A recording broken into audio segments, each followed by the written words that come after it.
Professor Purnendu Vishwas, former Vice Chancellor of the West Bengal University of Animal and Fishery Sciences and the President, the Chairman of Novacon, Shri Madan Mohan Maiti, who is the convener of Novacon and also the General Secretary of the West Bengal Poultry Federation, delegates, guests from outside Bengal, from within the state, officers of the West Bengal Animal Resources Development Department, entrepreneurs, experts, scientists, ladies and gentlemen. So I'm very happy to be here. I'm very happy to be here for many reasons.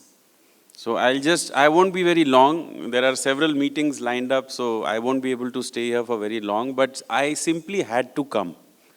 I simply had to come to share my sense of excitement and enthusiasm with you because there is a lot happening in the animal resource development sector in the state and especially poultry development. So in August 2021, I was given the task of making the state self-sufficient, 2020, making the state self-sufficient in poultry eggs. So what I was told is that we need protein for our people. We are essentially a meat-consuming society, but we need cheaply priced, readily available protein, animal protein, and the only way or the fastest way to do it is through poultry eggs. I was told that there is a rising, as you know, that the rate of growth in terms of egg consumption in the country is about 6 to 7%.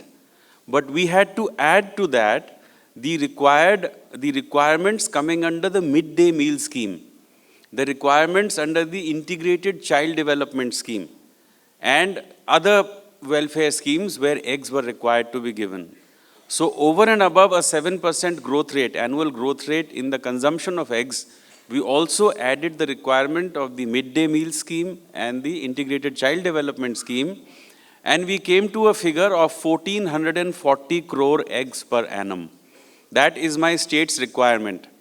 I am happy to share with you that as a result of a lot of exercises we are doing and schemes that we are implementing, the gap between 1,440 crore eggs per annum, which is our target, and the current production in the state has been consistently reducing. The gap that was nearly 400 crores 3 years ago got reduced to 270 crores last year.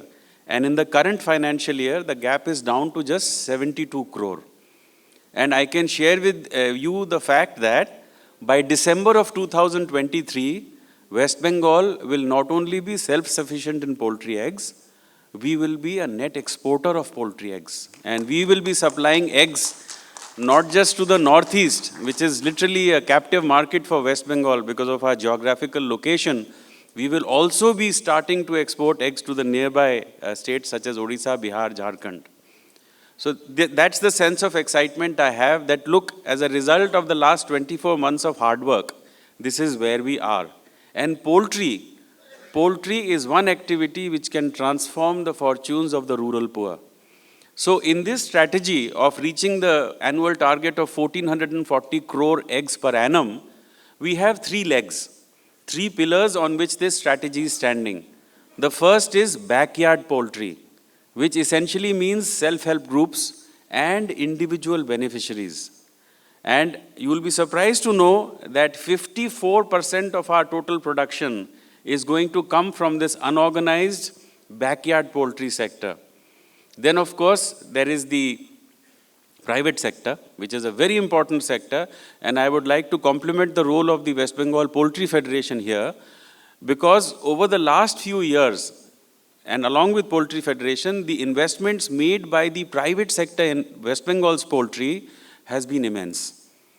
And the state government has started a scheme called the West Bengal Incentive Scheme for Poultry, under which handsome financial incentives are being given to the poultry sector. And the third pillar of this strategy is the public sector. So from a very small percentage, in fact, the West Bengal Livestock Development Corporation 2 years ago used to contribute just 0.5% of the total production of the state's eggs. As a result of about 500 crores of investments that have already been made, we are hoping to touch about 5% of the total production. Now you might say, why is the state government not really ramping it up beyond 5%? We have the fullest confidence in the private sector industry in the state. We feel that the best way to run this industry is through private enterprise and through the backyard poultry enterprise. The state government remains a player essentially as a signaling mechanism for the pricing in the market. So I'm sure you are all aware, there is this criticism that the pricing of eggs is not regulated by the government. The government does not seek to or propose to regulate egg pricing in the market. Mr. Maiti always asks me whether there is any proposal from the government to interfere in pricing of poultry eggs. We tell them no. But by making ourselves a small player in the market, we want to make a signal from time to time as to what ought to be the price of poultry eggs. So it exercises an informal, a sort of moral check on the private industry that, okay, we can't really increase the price of egg beyond this because there is a state government entity which is pegging the price at this. So if I peg my government production, the poultry egg at 5 rupees, then obviously your limit is set. You cannot go beyond 6 or 6 rupees 50 paise. So that is a very small role we propose to play. We are in no way trying to interfere with the pricing mechanism. We are aware of the profit motive that drives the private sector, and we all have to work together. So when we work together, the private sector, the public sector, and the backyard poultry, I'm happy to share with you that in these 2 financial years, we are currently grounding or investing something like 1,500 crores in the poultry sector alone. 1,500 crore. Where are we investing? In one place, we are investing essentially as a technology demonstrator. When a private sector participant sees that there is a new technology, he is reluctant to implement it or adopt it immediately because he is not sure how that technology will unfold in West Bengal's scenario. But if the state government corporation enters first and establishes that technology as a profitable venture, then private sector is enthused to come forward and say, okay, if Livestock Development Corporation has run this plant scientifically and profitably in the last 12 months or 24 months, I will also enter. I'll give you an example. We are all aware that the country and my state, and many states in fact, most of the states are fodder deficient. And this situation is not going to change in the next 10 years. India will remain a fodder deficit country in the next 10 to 12 years. So now we are being told we should, apart from doing green fodder, for which you need agricultural land, and of which there is so little in West Bengal and other heavily populated states, we are told that we should go for fodder silage units. So when we go to the private sector and say, would you like to do a private sector fodder silage unit? The question is, sir, what is a silo unit, fodder silage unit? How does it work? Will it work in West Bengal? What are the inputs or the raw materials for this silage unit? What is the optimal size of land and the optimal investment size for making it feasible? So there we are proceeding to do it first. So we are setting up a fodder silage unit. This is apart from poultry, just for an example. So the Livestock Development Corporation as a demonstrator is entering this sector. Once we have set up this plant and shown to the private sector that this is how it functions smoothly and efficiently and profitably, I am sure private sector then comes in. I am particularly happy about this Novacon initiative because I feel, and I'm sure all of you feel, that technology is it is what makes the difference between profits and lack of profits, between the successful entrepreneurs and the also-rans. So we have come to a point and now we need quantum jumps in technology. I don't want to say too much on this, but you are aware that unless technology is harnessed fully in any sector of our endeavors, including the poultry sector, we will stagnate at the current levels of production.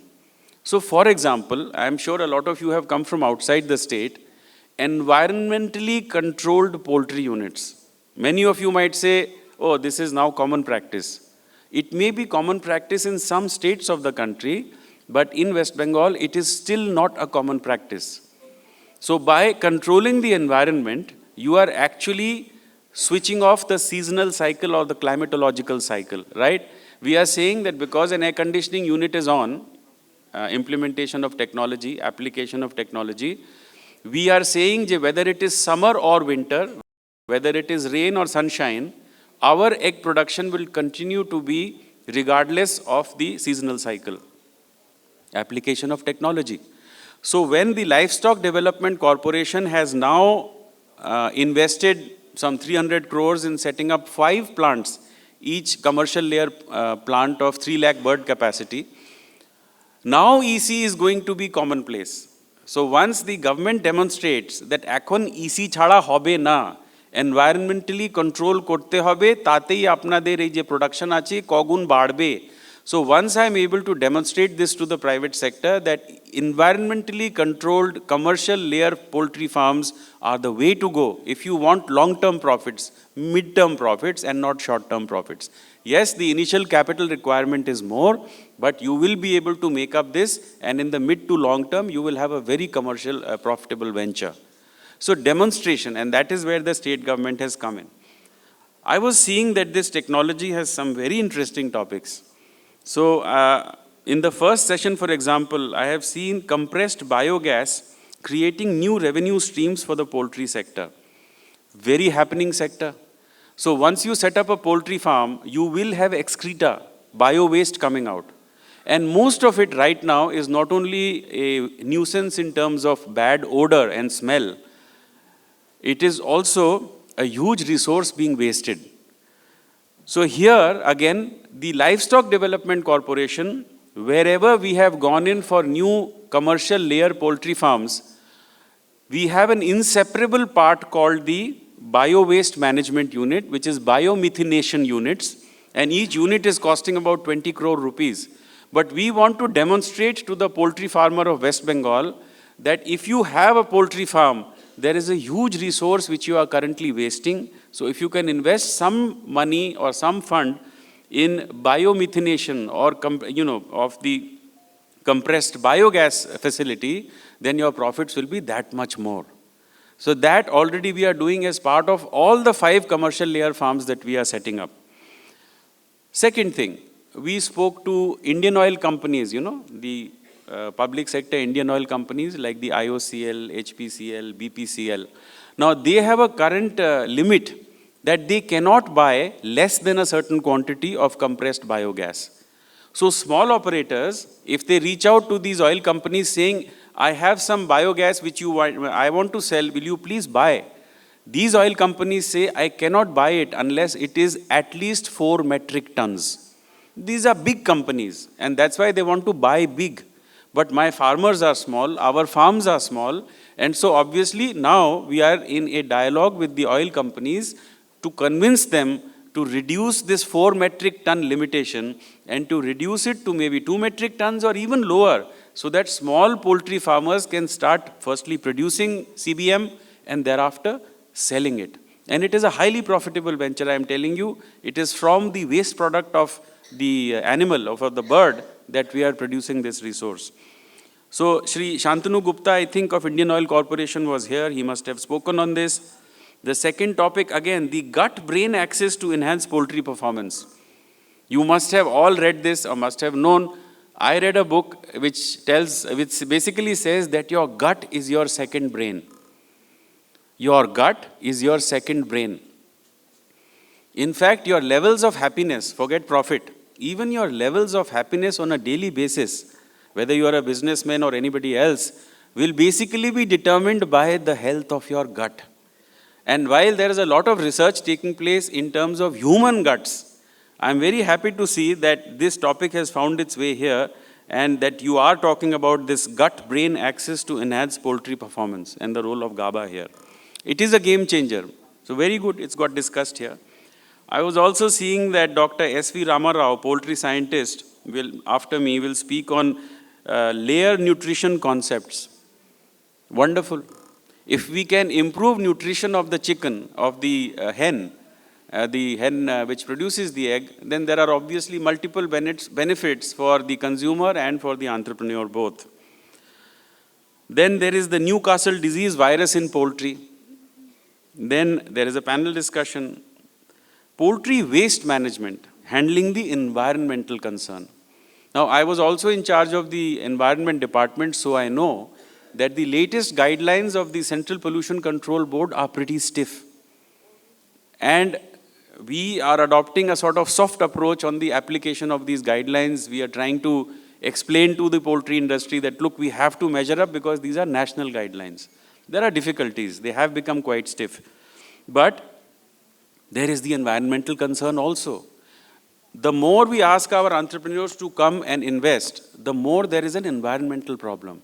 So there are now protests from people, from general public, saying that this is causing a lot of bad odor. And that is why this farm should not come into this. As you know, the rural connectivity and roads improve, there are these issues now that we will not allow this to come up because there is a bad odor. So environmental management on the one hand, and changing your bio wastes into resources which can be monetized is another aspect that I found very interesting. Black soldier fly technology for fly and odor control in poultry farms. These are very, very important issues which are having an operational aspect and which most entrepreneurs running these poultry farms will appreciate. Technological approach for a sustainable future of poultry business. And this will come from Mr. Dr. Arvind Sarkar, Anirvid Sarkar, technology enthusiast, advisor and entrepreneur. Role of toxins in the disease development of poultry. Novel drug scaffold for multi-drug resistance against bacteria and fungus. Even the common man today knows, he need not be very literate. He says that the egg that we eat, which is coming from these commercial layer farms, is full of antibiotics. And these antibiotics are making human beings resistant. And a lot of inflammation in the human body that is taking place today is as a result of this unintended consumption of antibiotics, which is flowing into us from the table eggs or from the processed chicken or from the milk that we drink. Now the poultry and other industry also, the food industry has to take notice of this. Because if it is so, and we are aware that, you know, in terms of nutrition, in terms of these feeds that are given to the chicken, if there is an uncontrolled amount of antibiotics, we are causing great harm to human health. So those standards have to be maintained, and something has to be done to ensure and to convince the consumer that we are not violating any law and we have your health in our minds. While profit is important for me, we keep the level of antibiotics well below the prescribed limits. But obviously, enforcement here is weak. So I'm happy to note that even this is being discussed here today. Advantage of utilizing NIR and raw material quality assessment and demonstration of poultry ERP software. Excellent. It's being done by Mr. Shubhajit Banerjee, Cogito IT Services Private Limited. As you scale up in industry, whatever you might do, whether you build a small aircraft or whether you are in poultry or whether you are in milk or dairy or anything, running your business today efficiently will require some sort of an ERP. Without that, you cannot scale up your operations. And this is something that I'm facing while running Bangla Dairy. We are looking for an ERP solution to basically scale up our operations and take it to the next level of efficiency. Then, of course, you have a cocktail and dinner in the evening, which I'm sure you will have a great time interacting with one another. So what I am trying to tell you is that, number one, we must have more of such initiatives. And the Poultry Federation has been playing an important role in the poultry sector in the state. We work very closely with them, and they are partners with the state government. In fact, in the last 5 to 7 years, so we have become already the 4th largest producer of poultry eggs in the country. And as a result of what we have in the pipeline, I am sure we will come to the number 1 or 2 spot very shortly. Poultry Federation has been as a reliable partner, an effective partner. And I would request you to please devote a little more time to the technological aspects of poultry management, especially application of technological solutions. তার মধ্যে যেমন একটা ERP solution এর কথা বলা হচ্ছে, especially units which have scaled up and are now ready to go to the next level, you know. These people will require ERP solutions and software applications to take them to the next level of production and profitability. So I am not the expert here. I am essentially an aggregator. I listen to all sides to the story. I listen to the private sector. I listen to the people's representatives. I listen to all stakeholders, and basically I am the point where everything gets aggregated. So I will not take longer than this. I had a long presentation, but I am not boring you with that. I will circulate that for you. Essentially what I am trying to say is poultry currently is poised at a takeoff stage in West Bengal. And I welcome you to this initiative. From tomorrow, the international conference, poultry conference is starting. I also hope that tomorrow and day after tomorrow will also be very fruitful interactive sessions. Those of you who have come from outside and are looking for business opportunities in my state, I welcome you most warmly and request you to get in touch with us directly. There are many aspects, whether it is the construction, the manufacture of poultry equipment. You know, the cage, the battery cage and the non-battery cage, starting from there, setting up of feed manufacturing plants. Thereafter going into the value chain and going right up till the marketing. All aspects are open for discussion, and I welcome any such proposal from any private entrepreneur who might like to invest in West Bengal. So again, greetings to you all. I would have loved to stay during the day and listen to these very instructive material and talks today, but I have a lot of things suddenly which have come up which are unavoidable. So I thank you very much, and may this conference be successful. May the deliberations lead us to some concrete work points based on which we can further strengthen our poultry sector. Thank you very much.